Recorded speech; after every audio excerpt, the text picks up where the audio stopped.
Hey guys, welcome back to Shakir Khan Fitness. Today is 24th of October 2020 और आज है world swimming day. और आज का जो टॉपिक है इस वीडियो का ये उसी के ऊपर बेस्ड है।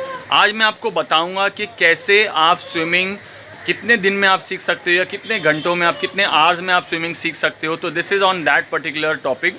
अपनी तरफ से अगर मेरा पर्सनल एक्सपीरियंस बताऊँ तो मैंने देखा है कि अगर सब कुछ ठीक है, बंदे का बॉडी रिलैक्स है और अगर उनका साइकोलॉजिकली अगर कोई फियर नहीं है, if they are perfectly fine with the water, तो मैं आपको बता दूं आप ज़्यादा से ज़्यादा 1 घंटे के अंदर अंदर आप स्विमिंग सीख सकते हो, प्रॉपर स्विमिंग कर सकते हो। तो वो कैसे कर सकते हैं, उसके लिए क्या टेक्निक्स लगेगी, क्या क्या चीज़ों के ऊपर आपको प्रैक्टिस करना पड़ेगा, उन सारी चीज़ों के ऊपर ये वीडियो है। तो without wasting time let's get started. So guys, जैसे कि मैंने कहा कि आज हम लोग सीखने वाले हैं स्विमिंग, वो भी सिर्फ और सिर्फ 1 घंटे के अंदर। तो जो भी एक्सरसाइजेज मैं आपको बताऊंगा, जो भी ड्रिल्स मैं आपको बताऊंगा, हर एक्सरसाइज को हम 10 मिनट प्रैक्टिस करेंगे। तो स्टेप 1 जो है वो है ब्रीदिंग एक्सरसाइज। वो है inhale and exhale, breathe in breathe out वाला ब्रीदिंग, जिसमें आप इनहेल करते हो अपने माउथ से, आप पानी के बाहर आकर अपना मुंह खोलते हो, मुंह से आप लंबी सांस खींचते हो और नाक से आप एक्सहेल करते हो, नाक से आपको सांस छोड़ना है। तो breathe in from your mouth and breathe out from your nose. याद रहे गाइज, आप जब पानी के अंदर जाओगे तो अंदर जाने से पहले आपको मुंह बंद कर लेना है ताकि पानी आपके मुंह के अंदर ना जाए। और ये जो एक्सरसाइज है इसको आपको रॉड पकड़कर कॉर्नर में शैलो वाटर में खड़े होकर प्रैक्टिस करना है फॉर 10 मिनट्स।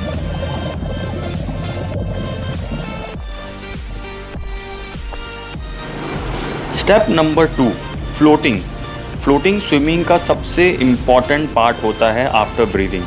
तो फ्लोटिंग सीखने के लिए आपको क्या करना है कि आपको शैलो एंड में कॉर्नर में रॉड को होल्ड करके लंबी सांस खींच के अपना हेड पानी के अंदर डाल देना है और फ्लोर की तरफ देखकर अपनी ब्रेथ को जितना देर तक हो सके होल्ड करके रखना है।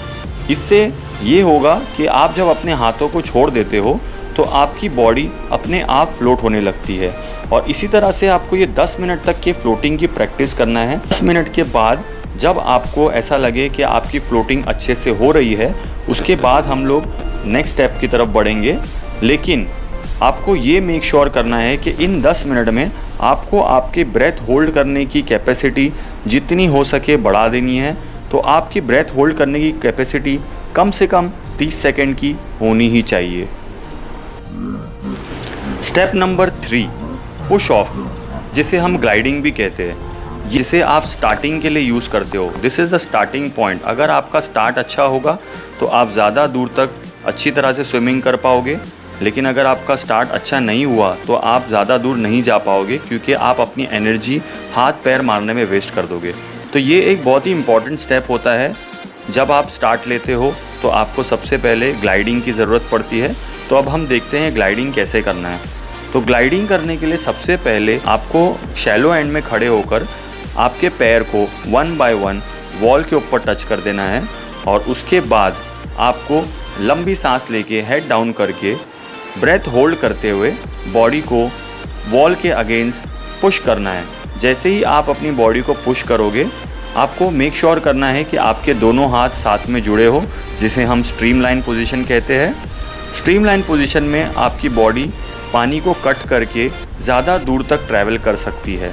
इससे ये होगा कि आपको एक अच्छा पुश मिलेगा और आपकी बॉडी फ्लोटिंग और बैलेंसिंग दोनों चीज़ को एक साथ सीख पाएगी। तो इस चीज़ को भी आपको पूरी 10 मिनट तक प्रैक्टिस करना है। जब आपको कॉन्फिडेंट आ जाए, 10 मिनट बाद आप नेक्स्ट स्टेप की ओर बढ़ सकते हो, जो कि है किकिंग।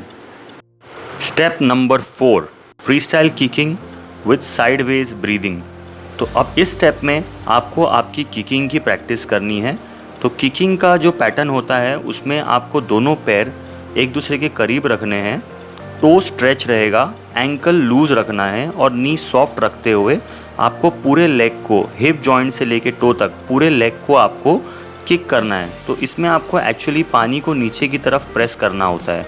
हेड डाउन रखोगे और जब आपका हेड डाउन होगा आप ब्रीद आउट करोगे। जैसे ही आपका ब्रीद आउट हो जाता है आपको सांस की ज़रूरत पड़ेगी, तो आप सांस लेने के लिए हेड साइड में टर्न करोगे। साइड से आप मुंह खोलकर सांस लोगे, हेड डाउन करके आप नाक से ब्रीद आउट करोगे। तो साइड में आप जब हेड टर्न करोगे आप ब्रीद इन करोगे और हेड डाउन करके आप नोज से ब्रीद आउट करोगे। इसी तरह से आप 10 मिनट तक किकिंग और ब्रीदिंग का प्रैक्टिस करोगे दोनों साइड पर।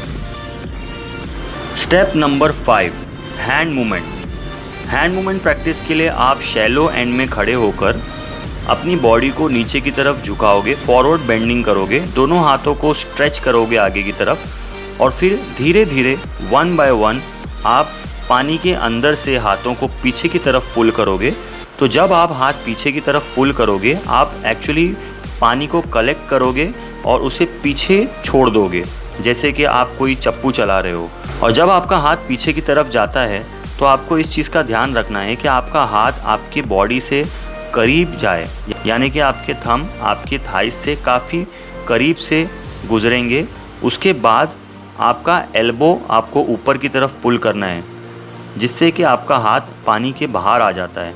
जैसे ही आपका हाथ पानी के बाहर आता है आपको धीरे से अपने पाम को पानी के अंदर ग्लाइड करते हुए हाथों को पूरी तरह से स्ट्रेच करना है।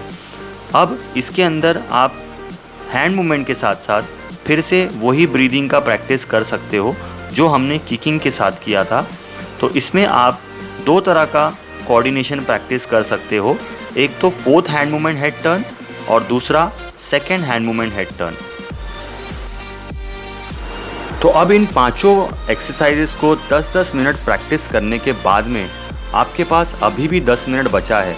तो इन 10 मिनट में आपको इन सारी चीज़ों को एक साथ जोड़ देना है और आपको आपका फ्री स्टाइल स्विमिंग इंजॉय करना है। ऐसे इन एक्सरसाइजेस को आप जितनी ज़्यादा प्रैक्टिस करोगे, आप अपने आप को जितना ज़्यादा वक्त दोगे, आपकी स्विमिंग में उतना ही ज़्यादा सुधार आता जाएगा। तो thank you so much for watching this video. Happy world swimming day to all of my subscribers and all of my students. इस वर्ल्ड स्विमिंग डे के ओकेशन पे आइए स्विमिंग को एंजॉय करते हैं।